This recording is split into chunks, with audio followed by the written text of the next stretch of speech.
पूरे देश को इवेंट मैनेजमेंट में बदल दिया गया है, सिर्फ चुनावी इवेंट मैनेजमेंट। सोचिए, मैं 2014 के बाद से मैंने नरेंद्र मोदी की कोई रैली या कोई रोड शो नहीं देखा था। एक पत्रकार हूँ, खबर के लिहाज से रैलियों को देखता हूँ। सिर्फ भीड़ है, भीड़ नहीं है, ये खबर नहीं है। लोगों को कैसे लाया जाता है, क्या क्या इंतजाम किया जाता है और किस तरह के हालात बनाए जाते हैं। खुद प्रधानमंत्री की रैली को लेकर मनीष कश्यप, जो बीजेपी के बहुत ही करीबी रहे हैं, पार्टी भी ज्वाइन किए, उन्होंने कहा है कि सरकारी तंत्र का इस्तेमाल होता है, कार्यकर्ता जनता को लाते हैं। गुजरात रोड शो के बाद ये खबर आई कि प्रधानमंत्री के रोड शो में फूल बरसाने के लिए कर्नल सोफिया कुरैशी के परिवार को डीएम ने संपर्क करके लाया था। ये खुद उनके परिवार ने कहा था। उसके बाद मेरी जिज्ञासा बढ़ी। संयोग से उनका पटना में रोड शो हो रहा है आज। ये तस्वीरें देखिए, पूरा वीडियो मैंने बनाया है, मैंने एक वॉक थ्रू किया है। ये नई सड़क बनी है एयरपोर्ट के पास। एयरपोर्ट से लेकर प्रधानमंत्री का रोड शो 5 किलोमीटर दूर उनके पार्टी दफ्तर, जो कि बेली रोड से होते हुए मेन पटना का सड़क चौराहा है, आयकर गोलंबर के बगल में बिरचंद पटेल पथ है, उस पर उनका बीजेपी का दफ्तर है। 5 किलोमीटर की दूरी है ये। 5 किलोमीटर तक बांस बल्ली बोलते हैं हम लोग बिहार में, उसको लगाने के लिए पूरी सड़क की खुदाई खोद दी गई है। जगह जगह जहाँ जहाँ बांस लगेगा वहाँ सड़क खोदा गया है।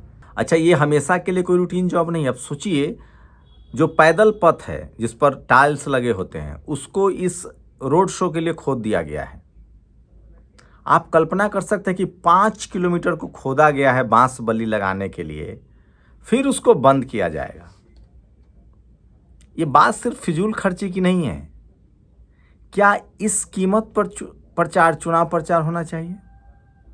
अगर आप अपने ही जनता के बीच कंफर्टेबल नहीं हैं, आपके सिक्योरिटी की इतनी समस्याएं हैं, बैरिकेड जानते हैं, बैरिकेड, बीच में बैरिकेड लगाया गया है, बीच में प्रशासन के लोग रहेंगे, उसके बाद तार से फेंसिंग की गई है, उस तरफ जनता रहेगी। सोचिए, आपको उस जनता से खतरा है जो आप पर फूल बरसाने आई। चलिए, सिक्योरिटी का मामला है, अच्छी बात है, सड़क की खुदाई भी ठीक बात है, लेकिन मेरा सवाल ये है कि ये जो खुदाई की तस्वीरें आप देख रहे हैं, आप मान लीजिए ये लालू यादव ने किया होता, तेजस्वी यादव ने किया होता, अखिलेश यादव ने, मायावती जी की अगर रोड शो होता। याद है मायावती जी ग्रेटर नोएडा और नोएडा को खूबसूरत बना रही थी और किस तरह से हाई कोर्ट और सुप्रीम कोर्ट से रोज बयान आते थे। ये सड़क जो है, जो कि पक्की सड़क है,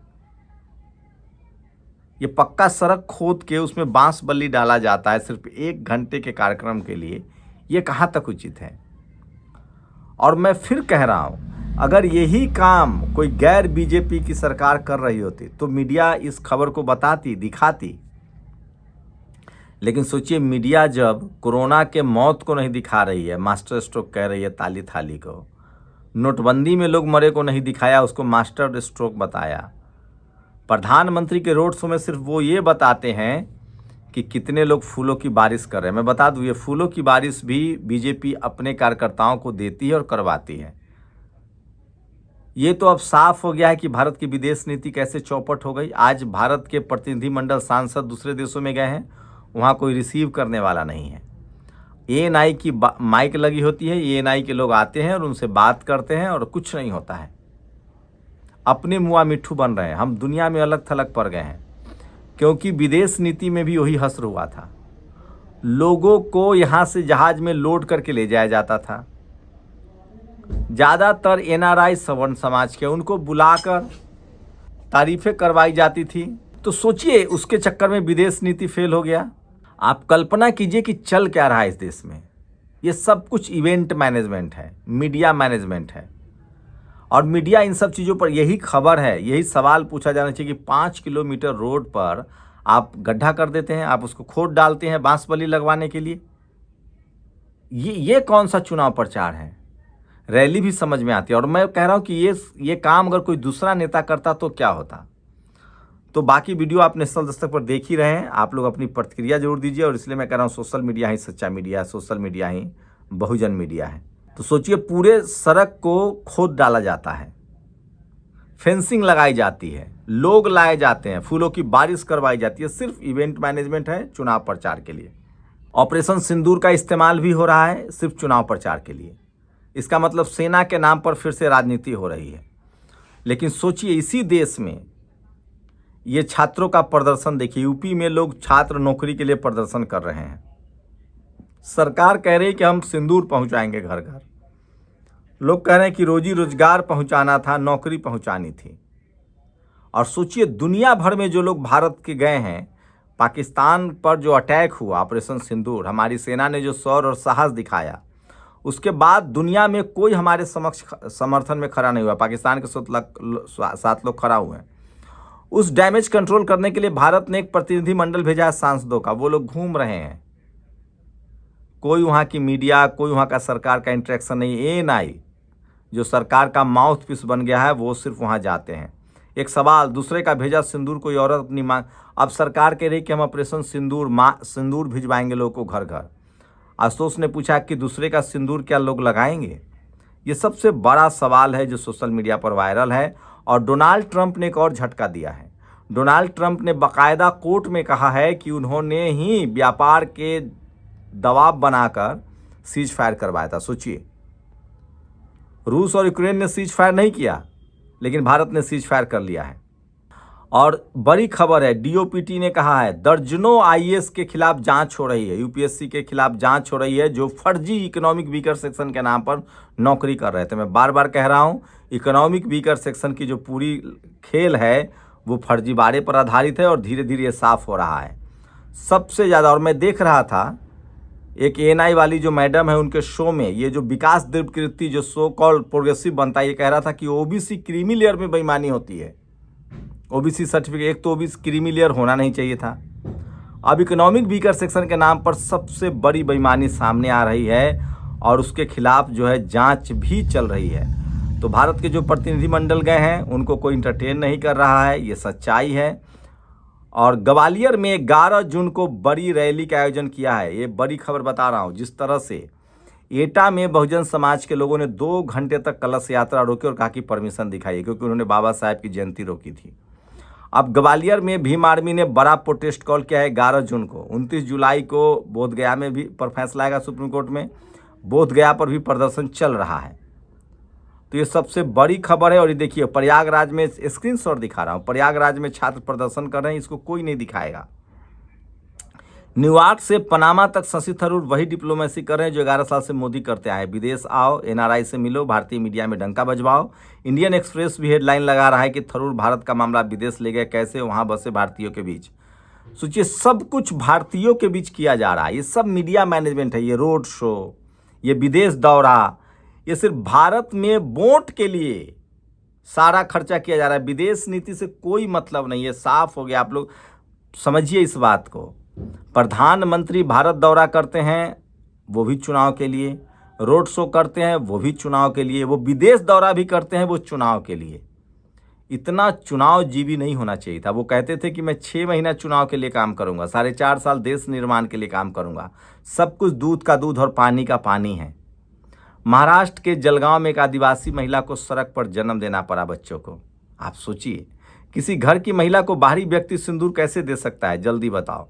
और सोचिए, इस देश में जातीय हिंसा, बाप अनवर दादा चोर तो शक्ल ऐसी हो सकती है। रवि भदौरिया, तमाम मनुवादी जातिवादी सोच के जो लोग हैं वो लालू प्रसाद यादव के पोते को लेकर कमेंट कर रहे हैं, जो अभी धरती पर जन्म लिया है। CM आया है तो अध्यक्ष आया है।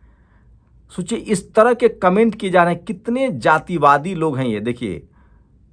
तो और ये सब के सब इनका एक टाइटल विशेष के लोग हैं, ऐसा नहीं है। और BBC की खबर है, 20 संपत्तियों को फ्रांस ने कब्जा कर लिया है। भारत के 20 संपत्तियों को। सबसे बुरे वक्त में हैं हम। और ट्रंप ने व्यापार की धमकी देकर भारत पाकिस्तान का वॉर रुकवा दिया था। ये ट्रंप ने कोर्ट में हलफनामा देकर कहा है। और आनंद फानंद में 7 प्रतिनिधिमंडल रवाना कर दिए गए, मगर वे जहां जाकर कुछ खास नहीं कर पा रहे हैं। गोदी न्यूज एजेंसी ANI एकमात्र एजेंसी है जो इसे कवर करके देश को बता रही है कि सब बल्ले बल्ले है। कोई मीडिया कवरेज नहीं कर रहा है, कोई प्रतिनिधिमंडल मीटिंग नहीं हो रही है। ये लोग होटलों से निकलकर अपने ही लोगों से मिल रहे हैं, किसी विदेशी से नहीं मिल रहे हैं। एनएफएस संविधान पर हमला है, एनएफएस सामाजिक न्याय से धोखा है। तो ये तमाम बड़ी खबरें हैं जो सोशल मीडिया पर वायरल हैं, और सोशल मीडिया ही सच्चा मीडिया है, सोशल मीडिया ही बहुजन मीडिया। अगर आप डिलीवरी बॉय की नौकरी करते हैं तो कर्नाटक सरकार ने उनकी सुरक्षा के लिए कुछ कदम उठाए हैं। और यूपी की एक दर्दनाक हकीकत, एक अधिकारी मीटिंग के दौरान बीमार पड़ गया, पता चला एम्बुलेंस काम नहीं कर रहा, और वरिष्ठ अधिकारी ने उनको अपनी कार नहीं दी। 14 विभागों के मुखिया एसीपी दीपक कुमार बैठक में मौजूद थे, लेकिन उन्हें अस्पताल ले जाने के लिए अपनी गाड़ी तक नहीं दी। पंकज कुमार को बाइक पर बैठाकर अस्पताल ले जाया गया, जहां उनकी मौत हो गई है। तो ये तमाम खबरें हैं, इस पर आपको बात करनी चाहिए। जब तक आप इस पर बात नहीं करेंगे तब तक आपको सॉल्यूशन नहीं मिलेगा। मैं बार बार कह रहा हूँ, सोशल मीडिया ही सच्चा मीडिया है, सोशल मीडिया ही बहुजन मीडिया है। इस देश का टीवी अखबार ने इस देश को बर्बाद कर दिया है। आपके बच्चे बेरोजगार हैं, वो प्रधानमंत्री के रोड शो दिखा रहे हैं, और ये सब कुछ इवेंट मैनेजमेंट है, मीडिया मैनेजमेंट है। चुनाव जीतने के लिए किया जा रहा है, सेना का इस्तेमाल किया जा रहा है। जो खबरें हैं वो आपको दिखाई नहीं जा रही। बेरोजगारी, भुखमरी, गरीबी, दुनिया में हम अलग थलग पड़ रहे हैं, हमारे पड़ोसी देश से रिश्ते खराब हो रहे हैं, ये सब कुछ नहीं दिखाया जा रहा है। जातिवाद बढ़ रहा है, हिंसा बढ़ रही है, क्राइम बढ़ रहा है। पैदा होते ही पता चला कि दादा को ख्यात सजाप्ता, चारा चोर और बाप 9वीं फेल है, रेखा चौबे। सोचिए, इस तरह के जो मनुवादी हैं, दलित पिछड़े समाज से कितना नफरत करते हैं, लेकिन हमारे नेता नहीं समझ पाते हैं, और वो उनको राजनीतिक हिस्सेदारी देते हैं। सोचिए, जो आपको चपरासी नहीं बनने देना चाहते हैं, जो आपसे बच्चे से नफरत करते हैं, वो आपको वोट देंगे। दलित समाज ने रोकी कलश यात्रा, धूप में खड़ी रही महिलाएं। देर सबेर आपको सवालों का जवाब मिलेगा, और वो दिया जा रहा है। इसलिए मैं कह रहा हूँ कि सोशल मीडिया ही सच्चा मीडिया है, सोशल मीडिया ही बहुजन मीडिया है। ये सारी खबरें आपके लिए ज़रूरी है, अपनी राय जरूर दीजिए। शुक्रिया। दस्तक की आपसे गुजारिश है कि अगर इसको बचाना चाहते हैं तो नेशनल दस्तक को सब्सक्राइब करने के लिए रेड कलर के सब्सक्राइब बटन को दबाएं, फिर बेल आइकन की घंटी दबाएं। नेशनल दस्तक को बचाने के लिए बहुत ज़रूरी है कि हर खबर को शेयर करें, लाइक करें, कमेंट जरूर करें।